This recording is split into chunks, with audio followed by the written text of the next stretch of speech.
Hello friends, welcome to Yast Recipes. Deepavali வந்தாச்சு. இன்னைக்கு நம்ம மினி ஜாங்கிரி எப்படி செய்யறதுன்னு பார்க்கலாம். இது ரொம்பவே சிம்பிள், ரொம்ப குயிக்காவும் செஞ்சிடலாம். வாங்க வீடியோக்குள்ள போலாம். அதுக்கு நான் இன்னைக்கு 1 கப் அளவுக்கு உளுந்து எடுத்திருக்கேன். நான் வெள்ளை குண்டு உளுந்து எடுத்திருக்கேன். அதை இப்போ ஒரு பவுலுக்கு மாத்திக்கலாம். உளுந்த ஒரு 4 ல இருந்து 5 வாட்டி தண்ணில நல்லா வாஷ் பண்ணிட்டு ஊற வச்சுக்கணும். இப்போ உளுந்த வந்து ஒரு 3 மணி நேரம் ஊற வச்சு எடுத்துக்கலாம். இப்போ இது ஊறட்டும். 3 மணி நேரம் ஆயாச்சு. உளுந்து பாருங்க நல்லா ஊறிடுச்சு. நல்லா இந்த மாதிரி ஊறினா தான் நமக்கு ஜாங்கிரி நல்லா சூப்பராக கிடைக்கும். இப்போ இது ஒரு மிக்ஸி ஜாரில் மாற்றி அரைச்சி எடுத்துக்கலாம். நான் குவான்டிட்டி கம்மியாக இருக்கிறதுனால மிக்சியில் போட்டு அரைக்கிறேன். உங்களுக்கு குவான்டிட்டி ஜாஸ்தியாக இருக்க மாதிரி இருந்துச்சுன்னா நீங்கள் கிரைண்டரில் கூட போட்டு அரைக்கலாம். இதில் கொஞ்சமாக தண்ணி சேர்த்து நம்ம அரைச்சி எடுத்துக்கலாம்.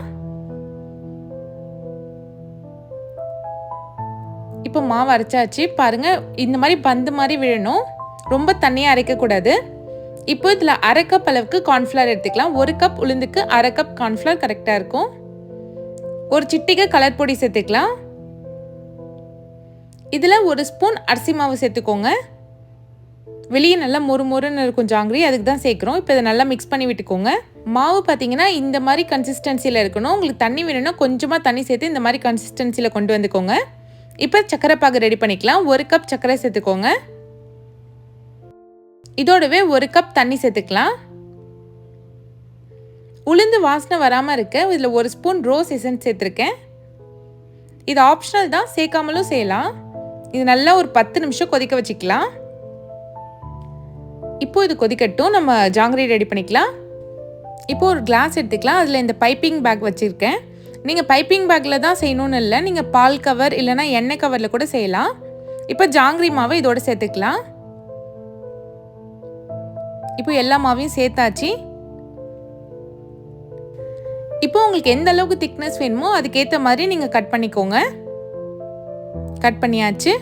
இன்னைக்கு நான் வானலில் பொரிக்க போகிறதில்ல, குழி பணியாரம் கல்லில் தான் ஜாங்கிரி பொரிக்க போகிறேன். வாங்க எப்படி சேர்த்துன்னு பார்க்கலாம். குழி பணியாரம் கல்லில் 3/4 கல் அளவுக்கு எண்ணெய் சேர்த்துக்கோங்க.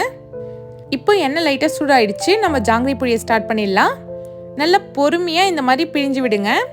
இது பிகினர்ஸ் கூட ட்ரை பண்ணலாம். வானலில் செஞ்சிங்கன்னா அது நகர்ந்துக்கிட்டே இருக்கும். ஆனால் இந்த மாதிரி செஞ்சிங்கன்னா அது நகரவே நகராது. ஈஸியாக நீங்கள் செஞ்சிடலாம். நல்லா பொறுமையாக எல்லா ஜாங்கிரியும் இந்த மாதிரி பிழிஞ்சு எடுத்துக்கலாம்.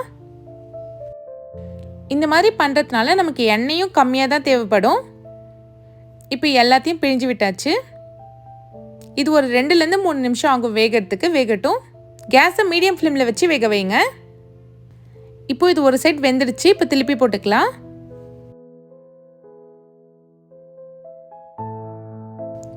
எல்லா ஜாங்கிரியுமே இந்த மாதிரி திருப்பி போட்டுக்கோங்க. இப்போ திருப்பி போட்டுட்டு ஒரு 5 நிமிஷம் வேக வைங்க. இப்போ ஜாங்கிரி வெந்தது தனியாக எடுத்து வச்சுக்கலாம். இன்னொரு பக்கம் சர்க்கரை பாகு நல்லா கொதிச்சு வந்துடுச்சு. நல்லா இந்த மாதிரி நுர தள்ளி வரணும். இதுக்கு வந்து பாகு பதம்லாம் தேவையில்லை. இந்த மாதிரி தொட்டு பார்த்தீங்கன்னா பிசு பிசுன்னு இருக்கணும். இது கரெக்டான கன்சிஸ்டன்சி. கேஸ் ஆஃப் பண்ணிவிடுங்க. இப்போ சர்க்கரை பாகு லைட்டாக மீடியமான ஹீட்டுக்கு வந்ததுக்கப்புறம் நம்ம பொரிச்சு வச்ச ஜாங்கிரியை சேர்த்துக்கலாம். ஜாங்கிரி வந்து ஒரு 5 நிமிஷம் இந்த சுகர் சிரப்பில் நல்லா அப்சர்வ் ஆகட்டும். அப்போ தான் உள்ளெல்லாம் நல்லா சர்க்கரை பாகு இறங்கி நல்லா இனிப்பாக இருக்கும். இப்போ இது ஒரு 5 நிமிஷம் ஊறட்டும். பார்த்தீங்கன்னா 5 நிமிஷம் ஊறிடுச்சு. எவ்வளோ ஜூஸியாக ஜாங்கிரி ரெடியாக இருக்குன்னு நீங்களே பாருங்கள். அவ்வளோதான், ரொம்பவே ஈஸியாக மினி ஜாங்கிரி ரெடி பண்ணிட்டோம். இதை நீங்களும் இதே ஸ்டெப்பில் ட்ரை பண்ணி பாருங்கள். ரொம்பவே பர்ஃபெக்டாக வரும். சுத்தமாக ஃப்ளாப்பே ஆகாது. பிகினர்ஸ் கூட கண்டிப்பாக ட்ரை பண்ணி பாருங்கள்.